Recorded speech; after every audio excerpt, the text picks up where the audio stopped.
ನಮ್ಮ ಭೂಮಿಯನ್ನ ಆಕಾಶದಿಂದ ನೋಡಿದ್ರೆ ಬ್ಲೂ ಕಲರ್ನಲ್ಲಿರುವ ಒಂದು ಬಾಲ್ನ ರೀತಿ ಕಾಣಿಸುತ್ತೆ.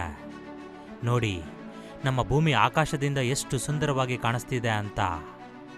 ಈ ನಮ್ಮ ಸೌರಮಂಡಲದಲ್ಲಿ ಈ ಭೂಮಿ ಏಕೆ ಇಷ್ಟು ಸುಂದರವಾಗಿ ಕಾಣಿಸ್ತಿದೆ? ಕೇವಲ ಭೂಮಿ ಮೇಲೆ ಮಾತ್ರ ಏಕೆ ಜೀವ ಇದೆ?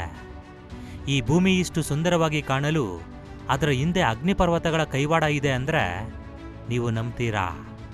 ಇದು ಕೇಳೋದಕ್ಕೆ ಸ್ವಲ್ಪ ವಿಚಿತ್ರವಾಗಿದ್ರೂ ಇದೇ ನಿಜ. ಒಂದು ವೇಳೆ ಅಗ್ನಿಪರ್ವತಗಳು ಇಲ್ಲ ಅಂದ್ರೆ ಈ ಭೂಮಿ ಮೇಲೆ ಜೀವನೇ ಇರೋದಿಲ್ಲ, ಸಮುದ್ರಗಳು ಇರೋದಿಲ್ಲ, ಮಳೆ ಬರೋದಿಲ್ಲ, ವಾಯುಮಂಡಲ ಕೂಡ ಇರೋದಿಲ್ಲ. ಈ ರೀತಿ ಇವು ಯಾವೂ ಇಲ್ಲ ಅಂದ್ರೆ ಈ ಭೂಮಿ ಒಂದು ಮರುಭೂಮಿ ರೀತಿನೇ ಬದಲಾಗ್ತಿತ್ತು.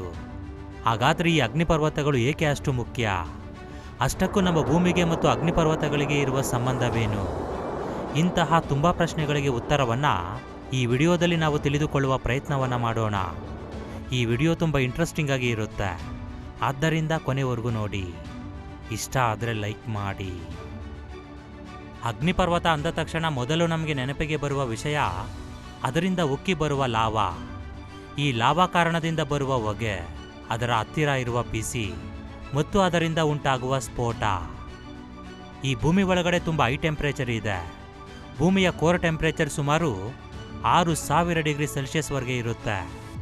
ಈ ಹೈ ಟೆಂಪರೇಚರ್ ಕಾರಣದಿಂದ ಭೂಗರ್ಭದಲ್ಲಿ ಲಿಕ್ವಿಡ್ ರೀತಿ ಇರೋ ಮಾಗ್ಮಾ ಇರುತ್ತೆ.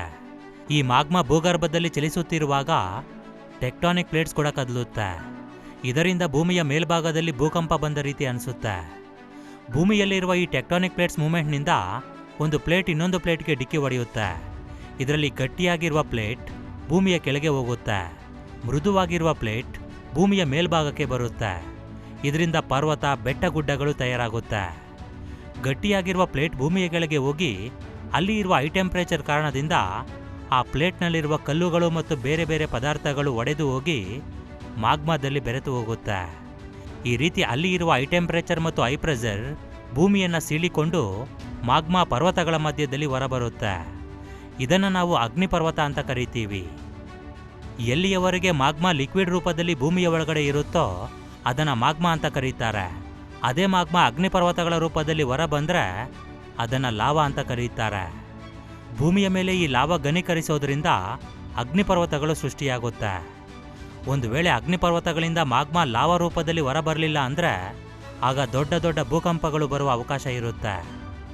ಅಗ್ನಿಪರ್ವತ ಸ್ಫೋಟವಾದಾಗ ಮಾಗ್ಮಾ ಜೊತೆ ಗ್ಯಾಸ್ ಮತ್ತು ಇತರೆ ಬೇರೆ ಬೇರೆ ಅಂಶಗಳು ಕೂಡ ಲಾವಾ ರೂಪದಲ್ಲಿ ಹೊರಬರುತ್ತೆ. ಈ ರೀತಿ ಹೊರಬಂದ ಪರ್ವತಗಳ ಮೇಲೆ ಅವು ಘನೀಕರಿಸುತ್ತೆ. ನಮ್ಮ ಭೂಮಿ ಮೇಲೆ ಇರುವ 80ರಷ್ಟು ನೆಲದ ಹಿಂದೆ ಈ ಅಗ್ನಿಪರ್ವತಗಳ ಕೈವಾಡ ಇದೆ. ಈ ಅಗ್ನಿಪರ್ವತಗಳು 3 ರೀತಿ ಇರುತ್ತೆ. ಒಂದು ಆಕ್ಟಿವ್ ವಾಲ್ಕೆನೋ, ಇದು ನಿರಂತರವಾಗಿ ಸ್ಫೋಟವಾಗುತ್ತಲೇ ಇರುತ್ತೆ, ಅದರಿಂದ ಲಾವಾ ಹೊರಬರುತ್ತಲೇ ಇರುತ್ತೆ. ಈಗ ನಮ್ಮ ಪ್ರಪಂಚದಲ್ಲಿ 1350 ಆಕ್ಟಿವ್ ವಾಲ್ಕೆನೋಸ್ ಇವೆ. 2 ಡಾರ್ಮೆಂಟ್ ವಾಲ್ಕೆನೋ. ಇಂತಹ ಅಗ್ನಿಪರ್ವತಗಳು ತುಂಬ ವರ್ಷಗಳಿಂದ ಸ್ಫೋಟವಾಗದೆ ನಿದ್ರಾಸ್ಥಿತಿಯಲ್ಲಿ ಶಾಂತವಾಗಿ ಇರುತ್ತೆ. ಆದರೆ ಇಂತಹ ಅಗ್ನಿಪರ್ವತಗಳೇನಾದರೂ ಸ್ಫೋಟವಾದರೆ ಅದರ ಪ್ರಭಾವದಿಂದ ಪಕ್ಕದಲ್ಲಿರುವ ಅರಣ್ಯಗಳು, ಗ್ರಾಮಗಳು, ನಗರಗಳು ಎಲ್ಲವೂ ನಾಶವಾಗೋ ರೀತಿ ಇರುತ್ತೆ. ಇಂತಹ ಘಟನೆಗಳು ತುಂಬ ಬಾರಿ ನಡೆದಿವೆ. ಇಂಡೋನೇಷ್ಯಾದಲ್ಲಿ ಒಂದು ವಾಲ್ಕೆನೋ ಇದೆ, ಅದರ ಹೆಸರು ಮೌಂಟ್ ಕ್ರಕಟೋವಾ. ಈ ಅಗ್ನಿಪರ್ವತ ತುಂಬ ವರ್ಷಗಳಿಂದ ಶಾಂತವಾಗಿ ಇತ್ತು. ಆದರೆ 1883ರಲ್ಲಿ ಇದರಿಂದ ಒಂದು ದೊಡ್ಡ ಸ್ಫೋಟ ಉಂಟಾಗುತ್ತೆ. ಇದು ಎಷ್ಟು ದೊಡ್ಡ ಸ್ಫೋಟ ಅಂದರೆ ಇಂತಹ ಸ್ಫೋಟವನ್ನು ಮಾನವರು ಹಿಂದೆಂದೂ ನೋಡಿರಲೇ ಇಲ್ಲ. ಹಿರೋಶಿಮಾ ಮತ್ತು ನಾಗಸಾಕಿ ಮೇಲೆ ಹಾಕಿದ ಅಣುಬಾಂಬ್ 15 ಕಿಲೋಟನ್ TNT ಪವರ್ ಇದ್ದರೆ ಈ ವಾಲ್ಕೆನೋ 200 ಮೆಗಾಟನ್ TNT ಪವರ್ನಿಂದ ಸ್ಫೋಟವಾಗುತ್ತೆ. ಈ ಸ್ಫೋಟದಿಂದ ಬಂದ ಶಬ್ದ ಸಾವಿರಾರು ಕಿಲೋಮೀಟರ್ವರೆಗೆ ಕೇಳಿಸುತ್ತೆ. ಈ ಸ್ಫೋಟದಿಂದ ಬಂದ ಧೂಳು 3 ವರ್ಷಗಳ ಕಾಲ ಆಕಾಶದಲ್ಲೇ ಇರುತ್ತೆ. ಈ ಸ್ಫೋಟದಿಂದ ಬಂದ ಶಾಕ್ ವೇವ್ಸ್ ಭೂಮಿಯನ್ನು 3 ಬಾರಿ ಸುತ್ತಿ ಬರುತ್ತೆ. ಈ ಸ್ಫೋಟದಲ್ಲಿ ಸುಮಾರು 36,000 ಜನ ಸಾಯ್ತಾರೆ. 36,000 ಜನ ಅಂದರೆ ಕಮ್ಮಿ ಅಂತ ಅಂದುಕೊಳ್ಬೇಡಿ.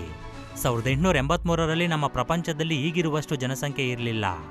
ಒಂದು ವೇಳೆ ಇಷ್ಟು ಜನಸಂಖ್ಯೆ ಇದ್ದಿದ್ರೆ ಕೋಟ್ಯಾಂತರ ಜನ ಸತ್ತು ಹೋಗ್ತಿದ್ರು. ಆ ಅಗ್ನಿಪರ್ವತ ಇದ್ದ ಐಲ್ಯಾಂಡ್ ಕೂಡ ಪೂರ್ತಿಯಾಗಿ ನಾಶವಾಗಿ ಹೋಗುತ್ತೆ. 3 ಪೂರ್ತಿ ಶಾಂತ ಸ್ಥಿತಿಯಲ್ಲಿ ಇರುವ ಅಗ್ನಿಪರ್ವತ. ಕೆಲವು ಅಗ್ನಿಪರ್ವತಗಳು ಪೂರ್ತಿ ಶಾಂತವಾಗಿ ಇರುತ್ತೆ. ಅವುಗಳಲ್ಲಿ ಸ್ಫೋಟವಾಗಿ ಕೆಲವು ವರ್ಷಗಳೇ ಆಗಿರುತ್ತೆ. ಇಂತಹ ಅಗ್ನಿಪರ್ವತಗಳು ಭವಿಷ್ಯದಲ್ಲಿ ಕೂಡ ಸ್ಫೋಟವಾಗೋದಿಲ್ಲ. ನಮ್ಮ ಭೂಮಿ ಮೇಲೆ ಮುಖ್ಯವಾಗಿ 7 ಟೆಕ್ಟಾನಿಕ್ ಪ್ಲೇಟ್ಸ್ ಇವೆ. ಅದೇ ರೀತಿ 26 ಸಬ್ ಟೆಕ್ಟಾನಿಕ್ ಪ್ಲೇಟ್ಸ್ ಇವೆ. ಇವು ನಮ್ಮ ಪೂರ್ತಿ ಭೂಮಿಯ ಜಿಯೋಗ್ರಫಿಯನ್ನು ನಿರ್ಧರಿಸುತ್ತೆ. ಒಂದು ವೇಳೆ ಈ ಭೂಮಿ ಮೇಲೆ ಇರುವ ಯಾವ ಅಗ್ನಿಪರ್ವತ ಕೂಡ ಸ್ಫೋಟವಾಗಲಿಲ್ಲ ಅಂದರೆ ನಮ್ಮ ಭೂಮಿ ಈಗಿರುವ ರೀತಿಯೇ ಇರುತ್ತಾ?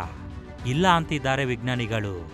ಅದು ಹೇಗೆ ಅಂದರೆ, ಅಗ್ನಿಪರ್ವತಗಳ ಸ್ಫೋಟದಿಂದ ಕೆಲವು ಗ್ಯಾಸಸ್ ವಾತಾವರಣಕ್ಕೆ ರಿಲೀಸ್ ಆಗಿ ಅವು ನಮ್ಮ ಭೂಮಿಯನ್ನು ಸುತ್ತುತ್ತಾ ಪ್ರೊಟೆಕ್ಟಿವ್ ಲೇಯರ್ ಆಗಿ ಬದಲಾಗುತ್ತೆ. ಈ ರೀತಿ ವಾಯುಮಂಡಲ ಕ್ರಿಯೇಟ್ ಆಗುತ್ತೆ. ಅಟ್ಮಾಸ್ಫಿಯರ್ ಕೂಲ್ ಆಗಿ ಇರುತ್ತೆ. ಇದರಿಂದಲೇ ಇಲ್ಲಿ ಜೀವ ಯಾವುದೇ ಸಮಸ್ಯೆ ಇಲ್ಲದೆ ಉಸಿರಾಡುತ್ತಿರುವುದು. ಈ ಅಗ್ನಿಪರ್ವತಗಳಿಂದ ಈ ಭೂಮಿ ಮೇಲೆ ಸಮುದ್ರಗಳು ಸೃಷ್ಟಿಯಾಗಿವೆ. 4 ಬಿಲಿಯನ್ ವರ್ಷಗಳ ಹಿಂದೆ ನಮ್ಮ ಭೂಮಿ ಸೃಷ್ಟಿಯಾಗೋದಕ್ಕೆ ಪ್ರಾರಂಭವಾಗುತ್ತೆ. ಆಗ ನಮ್ಮ ಭೂಮಿ ಮೇಲೆ ಲಾವಾ ಹರಿಯುತ್ತಿರುತ್ತೆ. ಆಗ ನೀರೆಲ್ಲ ಭೂಮಿಯ ಕ್ರಸ್ಟ್ ಕೆಳಗೆ ಇರುತ್ತೆ. ಈ ರೀತಿ ಯಾವಾಗ ಅಗ್ನಿಪರ್ವತಗಳು ಸ್ಫೋಟವಾಗುತ್ತೋ ಆಗ ಲಾವಾ ಮತ್ತು ಗ್ಯಾಸ್ ಜೊತೆ ಆವಿ ರೂಪದಲ್ಲಿ ನೀರು ಕೂಡ ಹೊರಬರುತ್ತೆ. ಈ ರೀತಿ ಆವಿ ಮೋಡಗಳ ರೂಪದಲ್ಲಿ ಸೇರಿ ಕೂಲಾಗಿ ಮತ್ತೆ ಮಳೆ ರೂಪದಲ್ಲಿ ಭೂಮಿ ಮೇಲೆ ಬಂದು ಬೀಳುತ್ತೆ. ಈ ಪ್ರಕ್ರಿಯೆ ಕೆಲವು ಕೋಟಿ ವರ್ಷಗಳ ಕಾಲ ನಡೆದ ಕಾರಣ ಲಾವಾ ರೂಪದಲ್ಲಿ ಕೆಂಪು ಬಣ್ಣದಲ್ಲಿ ಇದ್ದ ಈ ಭೂಮಿ ಮಳೆಯಿಂದ ನೀರು ಸೇರಿ ಸಮುದ್ರಗಳು ಸೃಷ್ಟಿಯಾಗುತ್ತೆ.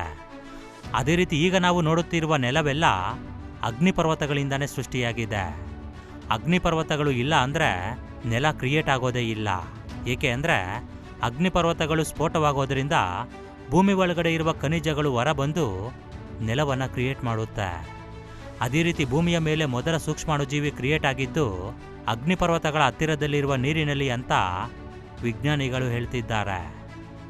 ಈ ರೀತಿ ಅಗ್ನಿಪರ್ವತಗಳು ಸ್ಫೋಟವಾಗಿ ನೀರು, ಗಾಳಿ, ನೆಲವನ್ನು ಕ್ರಿಯೇಟ್ ಮಾಡಿದೆ ಅಂತ ವಿಜ್ಞಾನಿಗಳು ನಂಬ್ತಿದ್ದಾರೆ. ಒಂದು ವೇಳೆ ಅಗ್ನಿಪರ್ವತಗಳು ಸ್ಫೋಟವಾಗಲಿಲ್ಲ ಅಂದರೆ ಭೂಮಿಯ ಕ್ರಸ್ಟ್ ಕೆಳಗಡೆ ಇರುವ ಮ್ಯಾಗ್ಮಾ ಪ್ರೆಷರ್ ಜಾಸ್ತಿಯಾಗಿ ಅದು ಹೊರಬರಲು ಸಾಧ್ಯವಿಲ್ಲದೆ ಭೂಮಿಯೇ ಸ್ಫೋಟವಾಗಿ ಹೋಗಬಹುದು. ಆಗ ಭೂಮಿ ಚಿಕ್ಕ ಚಿಕ್ಕ ಪೀಸ್ಗಳಾಗಿ ಅಂತರಿಕ್ಷಕ್ಕೆ ಹೋಗಿಬಿಡುತ್ತೆ. ಅದೇ ರೀತಿ ಈ ಅಗ್ನಿಪರ್ವತ ಎಷ್ಟು ಬಿಸಿಯಾಗಿರುತ್ತೋ ಅಷ್ಟೇ ಕೂಲಿಂಗನ್ನು ನಮ್ಮ ವಾತಾವರಣಕ್ಕೆ ಕೊಡುತ್ತೆ. ಅದು ಹೇಗೆ ಅಂದರೆ, ಅಗ್ನಿಪರ್ವತ ಸ್ಫೋಟವಾದಾಗ ಅದರಿಂದ ಸಲ್ಫರ್ ಗ್ಯಾಸ್ ರಿಲೀಸ್ ಆಗುತ್ತೆ. ಈ ಸಲ್ಫರ್ ಗ್ಯಾಸ್ ನೀರಿನ ಜೊತೆ ಬೆರೆತು ವಾತಾವರಣವನ್ನು ಕೂಲ್ ಮಾಡುತ್ತೆ. ಒಂದು ಕಾಲದಲ್ಲಿ ಈಗಿರುವ ರೀತಿ 7 ಮಹಾಖಂಡಗಳು ಇರಲಿಲ್ಲ. ಅವೆಲ್ಲ ಸೇರಿ ಒಂದೇ ಖಂಡದ ರೀತಿ ಇತ್ತು. ಅದನ್ನು ಪ್ಯಾಂಜಿಯಾ ಅಂತ ಕರೀತಾರೆ.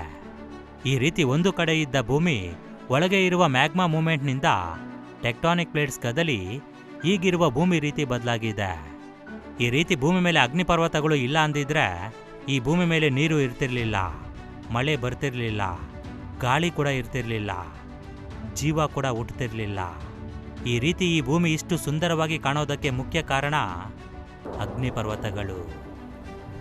ಓಕೆ ಫ್ರೆಂಡ್ಸ್, ಈ ಒಂದು ವಿಡಿಯೋ ನಿಮಗೆ ಇಷ್ಟ ಆಗಿದ್ರೆ ಖಂಡಿತ ಲೈಕ್ ಮಾಡಿ, ಶೇರ್ ಮಾಡಿ. Thank you for watching friends. Jai Hind.